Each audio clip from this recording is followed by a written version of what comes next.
Hi everyone, how are you? My name is Danny. Welcome to Danny's Corner.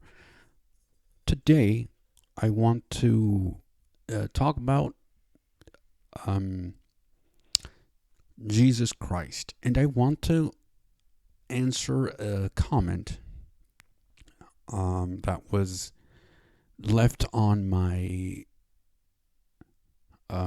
video. What is love according to the Bible, and are Christians showing it? I will leave the link down in the comment section if you have not watched the video. And like I always say, I don't have the truth. My word is not it should not be taken as the definitive answer. I'm just here to help as much as I can. I'm a human. I make mistakes just like everybody else. And I can only offer some explanation. But no matter how much explanation I offer or other people offer about these kinds of topics, this is something that at the end of the day, you're just going to have to believe or not believe. Just like as a blind person, I have to choose to believe or not to believe in such things as an eclipse, the stars, the moon, and other things that I am not able to see, in spite of what science may say, because again, science was not made with visually impaired people in mind. So the comment says this. This was about 3 weeks ago. It says this. Do Christians believe in the mental image of Jesus constructed through reading the Bible? I mean, do Christians create a subjective image of Jesus in their mind and then pray to him on their knees with folded hands, hoping that the mental image will help them? Or is there an authentic, direct, living way to invite Jesus? Because such a way would be unknown to me so far. I'm really interested. Please help. I would like to answer this by telling you a story that's found in Exodus chapter 32. The whole chapter talks about this, and it's well known as the golden calf. To summarize the story, Moses had gone to the mountain to be with the Lord, to receive instruction from the Lord, and then eventually bring that instruction to the people, so they may follow it and such. However, the people grew impatient, and they were thinking to themselves, this person left us alone. We don't know what to do. Who has he gone to see? And what happened is that they instructed Aaron to build a calf or some sort of an image, because they said, we want a god or gods, depending on what version of the Bible you read.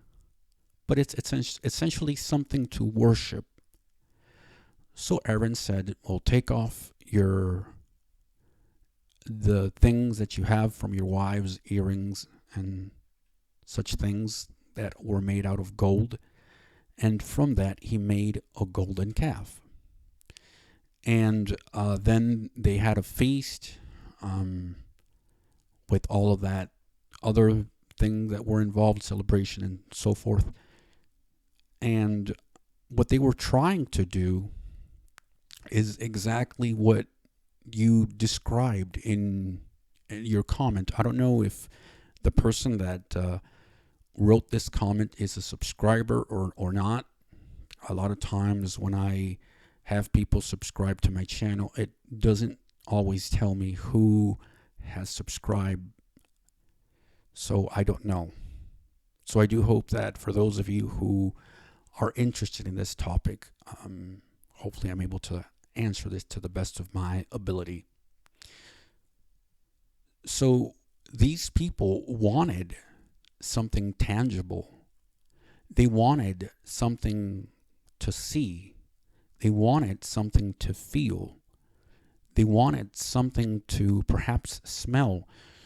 And the reason I use a sense of smell here is because you never know how, these people created these images, right? You never know if they, although the Bible doesn't say this directly, because again, just imagine if the Bible were to say, or any book, history book or whatnot, were to say what everything that happened during a specific period in a chronological, let's say, time, like that would be an endless book, right? And so we must not add things to the Bible, but we can infer, we can speculate that certain things perhaps did happen based on other documents and other data that we have that will support this theory, like outside of the Bible. With this, I'm not saying that the Bible is wrong. I'm just stating something that, again, wasn't included in the Bible, and it's not going to say it directly. Okay, so you never know, for example, if besides touching the calf and seeing the calf, there might also be some sort of smell to it, because these people maybe used some things to, like, paint it, if you will, to have some decorations. So I don't know if they used anything, if the calf had some sort of, the golden calf had some sort of smell to it. I don't know if I'm making any sense. There are some things, for example, leather, right, has a certain smell to it. Certain other products, like a new car, has a certain smell, and things like that. So what I'm saying is, what these people wanted to do is try to use their senses, and through their senses they were trying to create, again, this not only mental image, but create this physical image of God, because that's what they believed in. Kind of, if I don't see it, I don't believe it type of thing. And to them, the God that Moses believed in, they couldn't see that God.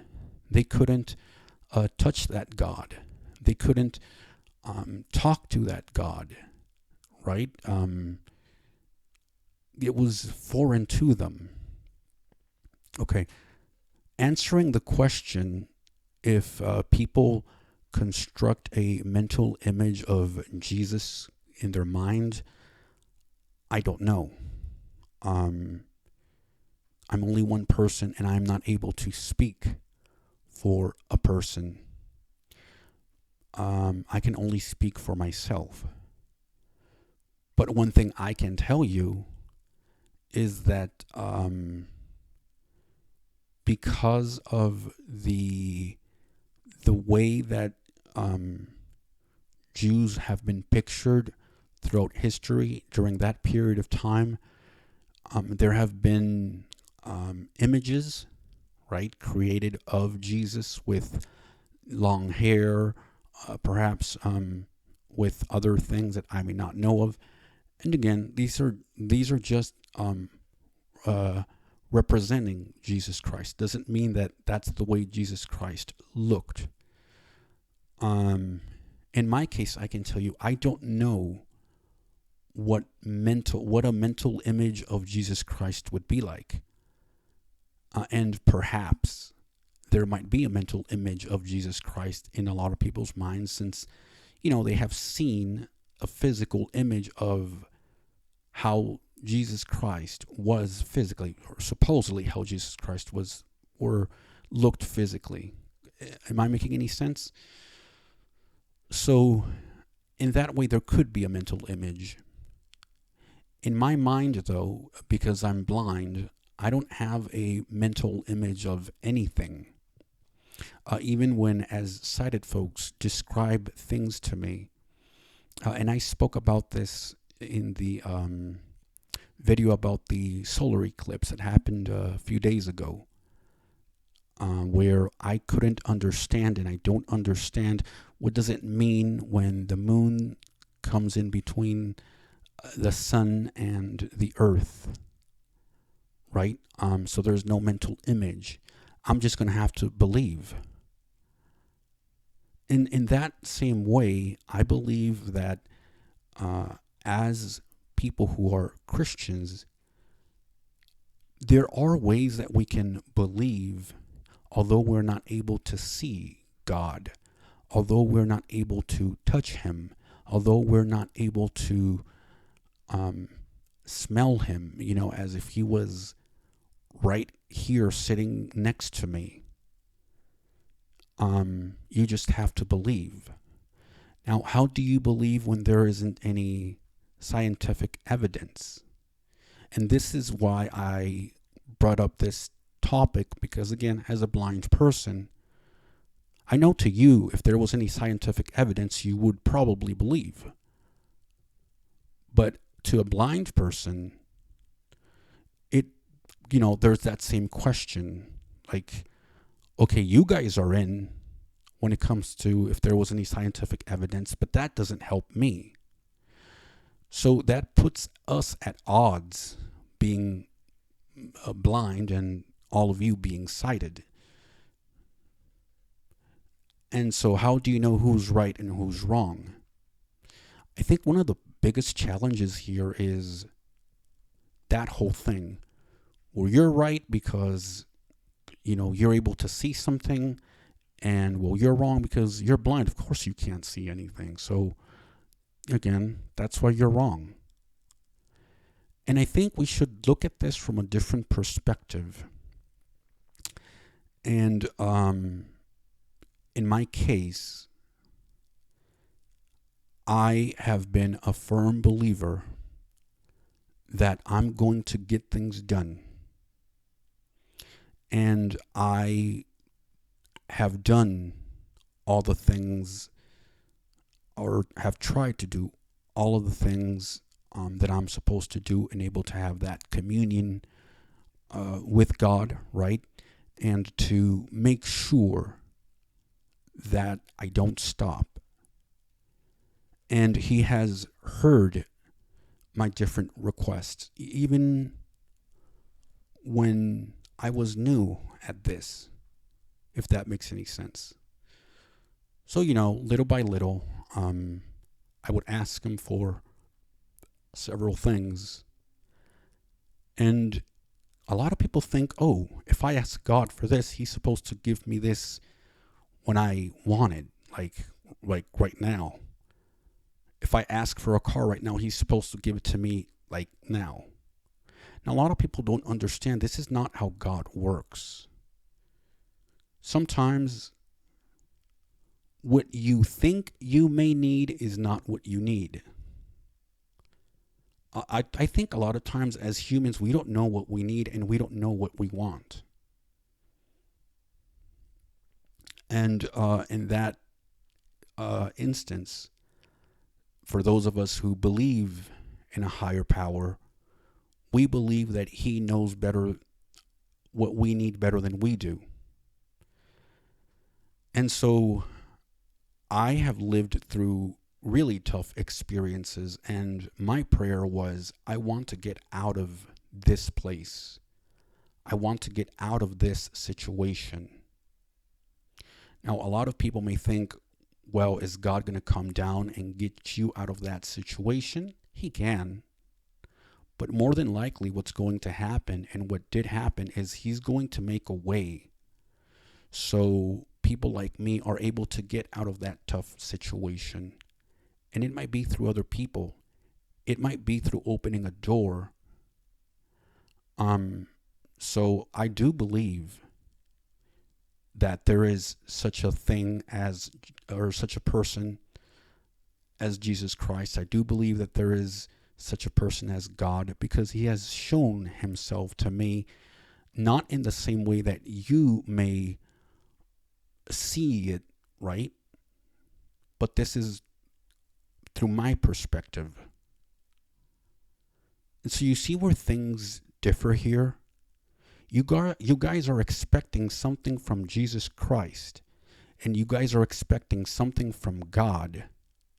But here I am as a blind person, and I'm not speaking for all blind people. But the way that I perceive God and the way I perceive Jesus is, he's not going to work in the traditional way, the way that we the way we think he's going to work. He's not going to do whatever we think that he's going to do. This conventional way. That would be like, for example, sighted people believing that blind people count steps. There's a lot of people that believe that. But is that necessarily true?